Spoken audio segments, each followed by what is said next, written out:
जय हिंद दोस्तों, आप सभी को मेरे चैनल पे स्वागत है। जैसे आप जानते हैं, रोजगार वित्तांकित एप्लीकेशन पे जो मॉक टेस्ट होता है वो उसका यहाँ पे हम सॉल्यूशन करवाएंगे 13 अप्रैल 2025 का। बहुत लोग ऐसा है जिनको मैथ में बहुत प्रॉब्लम होता है, बन नहीं पाता है, तो उसको हम यहाँ पे उनको सिंपल तरीक़ा से सॉल्यूशन करना सिखाएंगे और मैथ में वो 15 से 15 ज़रूर करेंगे।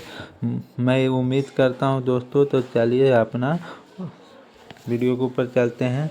तो यहाँ पे देखिए, दिल्ली पुलिस जो कांस्टेबल है 13 अप्रैल का, वो 90 मिनट का होता है और जिसमें से रीजनिंग का 25 क्वेश्चन होता है, मैथ का क्वेश्चन 15 होता है। तो जो मैं इस वीडियो में बता रहा हूँ जो सिर्फ मैथ का सॉल्यूशन बताऊंगा, क्योंकि मैथ एक ऐसा विषय है वो बहुत लोगों को टफ लगता है, लेकिन ऐसा कोई बात नहीं है। बस वो सिंपल मेथड से करते नहीं है और लंबी करते हैं, उनको बहुत वहाँ पे सॉल्व करने में प्रॉब्लम होता है। तो आइए हम सिंपल मेथड से आपको सॉल्यूशन करवाते हैं। तो पहला क्वेश्चन है दोस्तों यहाँ पे। तो पहला क्वेश्चन है, देखिए स्क्रीन पर आ गया है आपको। तो यहाँ पे बोल रहा है कि एक बेईमान व्यापारी ग्राहक से कहता है कि वह अपनी वस्तु का क्रय मूल्य पर बेचता है, लेकिन वह गलत वजन का उपयोग करता है और लाभ के रूप में 12.5% अर्जित करता है। तो बताना है कि 1 केजी वजन के स्थान पर उसने कितना ग्राम का प्रयोग किया। तो दोस्तों ये बहुत सिंपल है क्वेश्चन। जैसे कि आप जानते हैं कि 12.5% बराबर क्या होता है, भिन्न में बदलेंगे तो 1/8 होता है। ठीक है, नीचे सीपी होता है और इस पे प्रॉफिट होता है। ठीक, तो हम इसको लिख सकते हैं सीपी और एसपी के अनुपात में। सीपी कितना है, 8 है, एक प्रॉफिट हुआ तो 9, इतना देना चाहिए था, लेकिन वो क्या करता है कि 1000 देना चाहिए था 1000, लेकिन वो गलत प्रयोग करता है। तो वही बताना है कि हमको कितना देना चाहिए था। तो यहाँ से लिख सकते हैं 1 बराबर 1000/9 हो जाएगा। क्या हो जाएगा, 9 हो जाएगा। और इसमें क्या है, तो 8 बराबर कितना होगा, तो यहाँ से 8 से गुना कर देंगे 8 बराबर। तो अब इसी को आप सोल्व करना है। यहाँ पे सॉरी दोस्तों, यहाँ पे 1000 है तो 1000 गुने 8, तो टोटल कितना हो जाता है यहाँ पे, तो यहाँ पे हो जाता है 8000 में से 9 से जब डिवाइड कीजिएगा तो ये आपको 888.8 ग्राम में कन्वर्ट मिलेगा। तो इसका राइट आंसर हो जाएगा ऑप्शन बी। नेक्स्ट क्वेश्चन के ऊपर चलते हैं दोस्तों। तो नेक्स्ट क्वेश्चन कह रहा है सिंप्लीफाई करना है, इसका मान बताना है। तो हम जानते हैं कि सबसे पहले ब्रैकेट का सोल्व होता है, उसके बाद मल्टीप्लाई का मंझली ब्रैकेट और उसके बाद बड़की ब्रैकेट। तो चलिए इसको हम सोल्व करते हैं। तो 2, 5 और 3, 2, 5 और 3 के एलसीएम लीजिएगा तो कितना आएगा, 30 आएगा। ठीक, कितना आएगा, 30 आएगा। और 2 से भागे 15 तो 45 ही सौ हो जाता है। उसके बाद माइनस कितना हो जाएगा, 6×5 = 30, यहाँ पे 6 हो जाएगा, फिर यहाँ पे 10 हो जाएगा। क्या हो जाएगा, 10 हो जाएगा।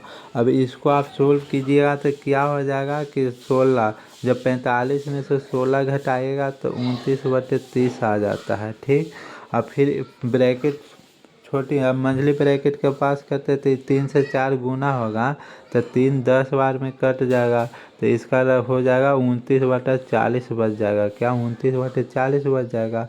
अब बड़की ब्रैकेट में घुसेंगे तो 15/4 है, और जब ये अंदर आएगा तो क्या हो जाएगा, 40/29 हो जाएगा, पलट जाएगा ना।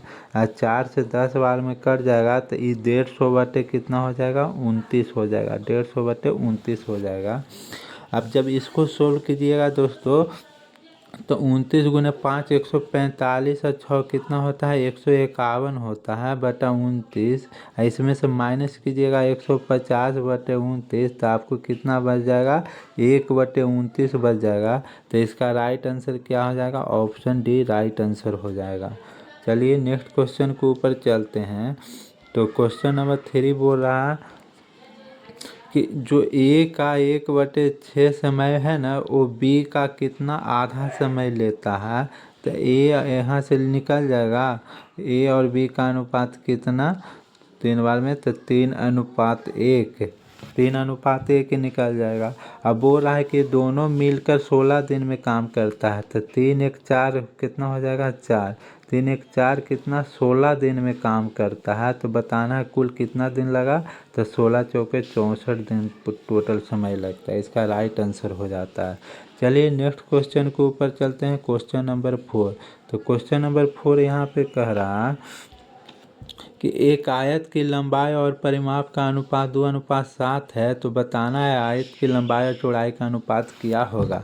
तो दोस्तों हम जानते हैं कि लंबाई कितना है, एल है, और इसका क्या परिमाण क्या होता है 2 × L + B होता है। इसका अनुपात 2:7 दिया हुआ है। ठीक, तो यहाँ से हम निकाल सकते हैं 2 × L + B = कितना दिया हुआ है 7 दिया हुआ है। तो इसमें हम L के वैल्यू पुट कर देंगे तो न हो जाएगा। L के वैल्यू यहाँ पे 2 पुट करेंगे तो अंदर हो जाएगा 4 + 2B = 7। तो 2B = कितना आ जाएगा 3 आ जाएगा। तो B = कितना हो जाएगा 3/2 हो जाएगा। तो इसको हमको लंबाई और चौड़ाई का रेशियो पूछ रहा है। तो L कितना है, L 2 है। अब ब्रेथ कितना है तो 3/2 है। जब इसका एलसीएम लीजिएगा तो यहाँ 4 हो जाएगा, यहाँ 3 हो जाएगा। तो इसका राइट अनुपात हो जाता है 4:3। ऑप्शन बी सही हो जाता है। क्वेश्चन नंबर 5 के ऊपर देखेंगे तो क्वेश्चन नंबर 5 कह रहा है, तो ये सिंपल मेथड इसको बनाना है। जैसे ये है ना, एक 1/2 रेशियो x अप्रोक्सेशन x/1/8। तो बस इसको क्या करना है कि बाहर वाला के मल्टीप्लाई करना है और अंदर वाला के मल्टीप्लाई करके इक्वल कर देना है। जैसे कि 1/2 गुना 1/8 बराबर x × x कर सकते हैं। तो ये देखिए यहाँ पे क्या हो जाएगा कि 1/16 हो जाएगा, अंडर रूट से हटेगा, उधर से हटेगा तो x बराबर कितना होता है 1.4 हो जाता है। ऑप्शन डी सही हो जाता है। इसका राइट आंसर ऑप्शन डी इसका राइट आंसर हो जाता है। नेक्स्ट क्वेश्चन के ऊपर चलते हैं, क्वेश्चन नंबर 6। तो क्वेश्चन नंबर 6 यहाँ पे बोल रहा है कि 13 और 43 के बीच उन सभी संख्याओं का औसत कितना होगा जो 3 से विभाजित होगा। तो एकदम सिंपल मेथड है, 5 सेकंड का सवाल है दोस्तों, बस आपको आना चाहिए। तो देखिए 13 के बाद कौन ऐसा संख्या है जो 3 से विभाजित होता है, तो 15 है। कौन है 15 है। और 43 से पहले कौन संख्या है जो 3 से विभाजित होता है, तो 42 है। तो लास्ट प्रथम और लास्ट के जोड़ के 2 से भागा दे देंगे, तो इसका जोड़िएगा तो कितना होता है 57/2। तो इसका राइट आंसर हो जाएगा 28.5। क्या हो जाएगा 28.5। बस आपको सोल्व करने का तरीका आना चाहिए, आप इजी मेथड से सोल्व कर सकते हैं। क्वेश्चन नंबर 7 कह रहा है, एक परीक्षा में 20% अंक प्राप्त करता है, 30 अंकों से फेल हो जाता है।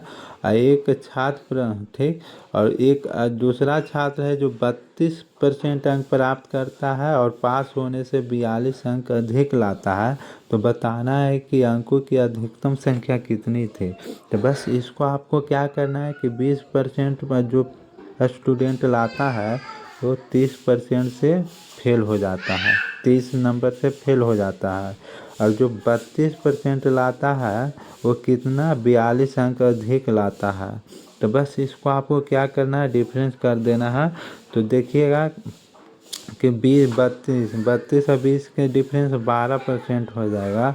अब यहाँ पे आपको कैसे करना है, तो दोस्तों देखिए आप पढ़े होंगे, यहाँ 0 है, फिर 1 2 3 फिर 42 आएगा, और फिर इधर -1 -2 -30 आएगा। तो इसके बीच के डिफरेंस कितना हो जाएगा, तो इसके बीच के डिफरेंस हो जाएगा 72 हो जाएगा। कितना हो जाएगा 72। इसको काटिएगा तो 6 बार में काटिएगा। जब परसेंटेज यहाँ 100% के बाद पूछ रहा है तो इधर कितना हो जाएगा 600 हो जाएगा।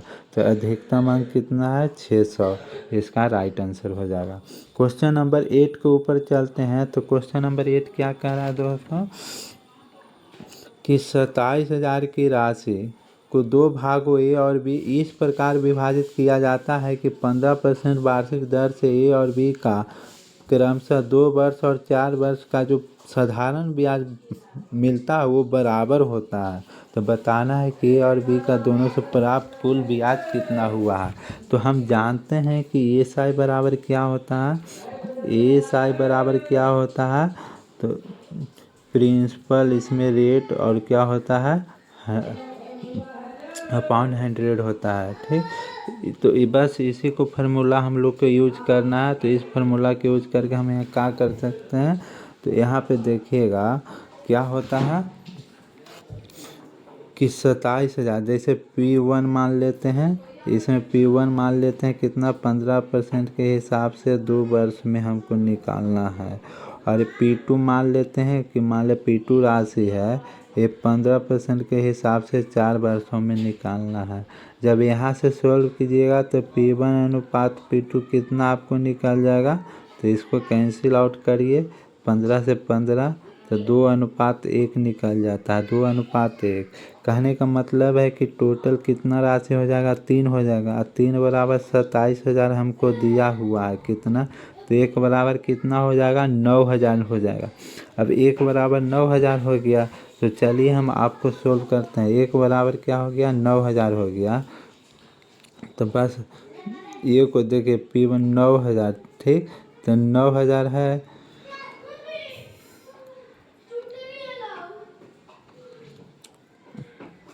तो 9,000 के हिसाब से कितना रेशियो आया था और दोस्तों, तो 2:1 आया था ना, तो 2:1 आया था। तो ए बराबर कितना था, 2 था, बी बराबर 1 था।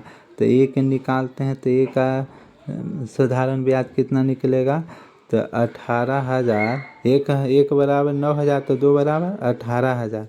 18,000 को कितना % के हिसाब से निकालना था, तो 15% 2 वर्ष में कितना हो जाएगा, 30, तो इसका 30% हो जाएगा। इस जब काटिएगा तो कितना हो जाएगा, 18 ते 54, ये 5400 आपका निकल जाता है। अब बी बराबर अब निकालिएगा, तो ये 9,000 था, 9,000 को कितना %, तो 4 वर्षों में 15 के 60% हो जाता है। जब इसको काटिएगा तो कितना मिल जाएगा, 954, ये भी आपको 5400 मिल जाता है। जब ये दोनों को ऐड करिएगा तो आपको कितना मिल जाएगा, 10,800 मिल जाएगा। तो आपको सिंपल इंटरेस्ट कितना हो गया, साधारण ब्याज 10,800 रुपये, ये राइट आंसर हो गया। बस आपको थोड़ा सा लगेगा कि हार्ड है कैलकुलेशन, बस आपको सिंपल मेथड में उसको करना आना चाहिए। चलिए क्वेश्चन नंबर 9 के ऊपर देखते हैं। तो कह रहा है एक धनराशि ए, बी और सी के बीच 8:4:3 के अनुपात में बांटती है। यदि ए अपने हिस्से को डी और ई के बीच 9:7 के अनुपात में बांटता है, तो बताना है सी और डी के हिस्से का अनुपात क्या होगा। दोस्तों सबसे पहले आपको लिखना आना चाहिए, क्या लिखेंगे, ए, बी, सी, डी और ई, ठीक है। ये सब अनुपात में है, क्या में है, अनुपात में है। हमको दिया हुआ है 8, 8, 4, 3। अब ये है और डी और ई दिया हुआ है 9 और 17 दिया हुआ है, 9 और 7 दिया हुआ है। इतना तक तो आप समझ सकते हैं। अब यहाँ पे ये बोल रहा है कि जो ए है ना, ए जो ई दिया है कितना, इसको अपना जो राशि है 9:17 में दे दिया है, कितना में, 8 है ना, जो 9:7 में दे दिया है। तो इसको जोड़िएगा तो कितना हो जाएगा, 16 हो जाएगा। तो इसको भी 16 हम बनाएंगे ना, तो इसमें 2 से गुना करेंगे। जब 2 से गुना करेंगे तो इसमें भी 2 से गुना करना पड़ेगा, इसमें भी 2 से गुना करना पड़ेगा। इसमें डी और ई में नहीं करना है क्योंकि वो तो ए का राशि है ना। हाँ, तो ए बी सी का हो जाएगा 16:8 कितना हो जाएगा, 6। अब हमको बताना सी और डी का, तो सी और डी का कितना है, डी का 9 था, ई का 7। तो हमको यहाँ पे देखिए कलर चेंज कर लेते हैं, यहाँ पे हम रेड कलर चेंज कर लेते हैं। हमको ये बताना है, क्या ये बताना है।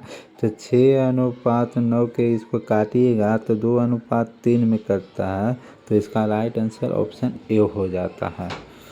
क्वेश्चन नंबर 10 के ऊपर चलते हैं। क्वेश्चन नंबर 10 यहाँ पे है, 6 घंटे क्रमशः 12 minute, 9 minute, 8 minute, 6 minute, 3 minute और 10 मिनट के अंतराल पर बजती है। तो बताना है कि 12 घंटा में कितना बार बजेगी। तो इसको देखिए, सबसे पहले आपको यहाँ पे एल का क्या होगा कि इसका एलसीएम निकालना है। 12, 9, 8, 6, 3 और 10। जब इसका एलसीएम निकालिएगा दोस्तों तो इसका एलसीएम कितना होता है, 360 आता है। ये 360 मिनट में आया तो इसको घंटा में बदलने के लिए 7 से भाग करेंगे तो ये कितना बार में कट जाएगा, 6 बार में, माने 6 घंटा के अंतराल पर बजेगा। तो 12 घंटा में कितना बार बजेगा, तो 2 बार बजेगा। तो इसका राइट आंसर ऑप्शन डी सही हो जाता है। नेक्स्ट क्वेश्चन चलते हैं 11 नंबर क्वेश्चन के ऊपर।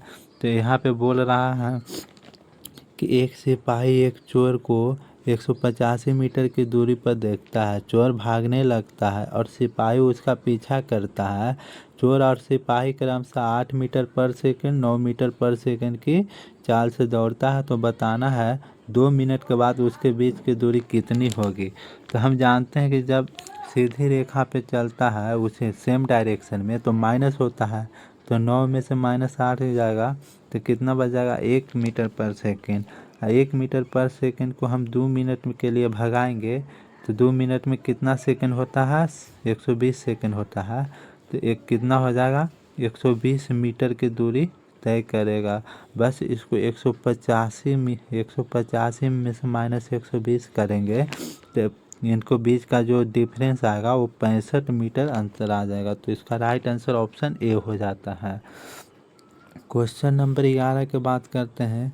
तो क्वेश्चन नंबर 11 है यहाँ पे दोस्तों, क्वेश्चन नंबर 11 हो गया। क्वेश्चन नंबर यहाँ पे 12 देखेंगे। तो क्वेश्चन नंबर 12 बोल रहा है कि 2 क्रमिक छूट के बाद 175 रुपया के सूची वाली मूल्य कलम 129.15 के मूल्य में उपलब्ध है। तो यदि पहली छूट 10% है तो दूसरी छूट कितनी होगी। तो दोस्तों आपको यहाँ से आपको ये सॉल्व करना पड़ेगा कि एक मान लिया है कि कितना था, 175 रुपया MRP था। पहला इसको मिला 10% के छूट, दूसरा मिला इसको नहीं, दूसरा निकालना है कि कितना में दूसरा अतिरिक्त छूट मिले कि इसको टोटल कितना हो जाए, 1.15 में मिल जाए। तो बस इसको सोल्व कीजिएगा तो ये नीचे हो जाएगा 100 और ये 100 से 100 आप इसको काट दीजिएगा। जब इसको काटिएगा 1 0 से 1 0 काटिएगा, 5 से 2 बार में काटिएगा, 5 से कितना बार में काटेगा, 35 बार में काटेगा। ये हो जाएगा।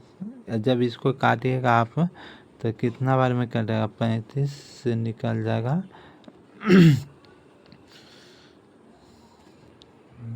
टोटल 41, टोटल यहाँ पे हो जाएगा 35 ही। तो टोटल यहाँ पे आपको कितना हो जाएगा, 82 बार में ख़त्म हो जाता है। तो जब 100 से -82 कीजिएगा दोस्तों, इसको आपको सोल्व कर लेना है क्योंकि हम अपना मेथड से डायरेक्ट सोल्व कर लिए। तो इसका राइट आंसर क्या हो जाएगा, ऑप्शन बी। 100 में से 82 जाएगा, 18 आंसर आ जाएगा। चलिए क्वेश्चन नंबर 13 के ऊपर चलते हैं। 12 2 बार आ गया। चलिए क्वेश्चन नंबर 13 के ऊपर चलते हैं। तो 30 नंबर क्वेश्चन कह रहा है कि 100 तथा 400 के मध्य सभी प्राकृतिक संख्या का योग क्या है जो 13 से विभाजित है। तो सबसे पहले आपको आना चाहिए कि 100 के बाद कौन सा अंक है जो 13 से विभाजित होता है। तो 104 है। और इसके बीच में आपको 400 मतलब कि 400 से पहले कौन सी अंक है जो 13 से विभाजित होता है, 390 है। तो इसको आप एपी से निकाल सकते हैं। तो एन बराबर आपको पहले तो निकालना है कि कितना नंबर है, कितना टर्म है। तो एन बराबर क्या होता है, एन बराबर होता है आपको यहाँ पे दोस्तों कि last term minus first term upon क्या होता है, डी प्लस 1 होता है। तो 390 में से -104 करेंगे बटा कितना, 13 है, इसमें +1। तो ये कितना हो जाएगा, इसको जब डिवाइड करिएगा तो 22 + 1 यानी 23 बार में आपको 23 नंबर है। अब चलिए इसको क्या होता है कि जो भी है प्राकृतिक संख्या, इसका फार्मूला होता है n/2। क्या? n शुरुआत टर्म प्लस लास्ट टर्म। तो n कितना है? 23/2 हो जाएगा। शुरुआत टर्म कितना है? 104 है। लास्ट टर्म कितना है? 390 है। अब जब जोड़िएगा तो 494 हो जाता है। कितना होता है? 494। और 2 से डिवाइड करिएगा तो कितना बार में कर जाएगा? 287 बार में। इसका जब गुना करिएगा तो कितना आ जाता है? तो इसका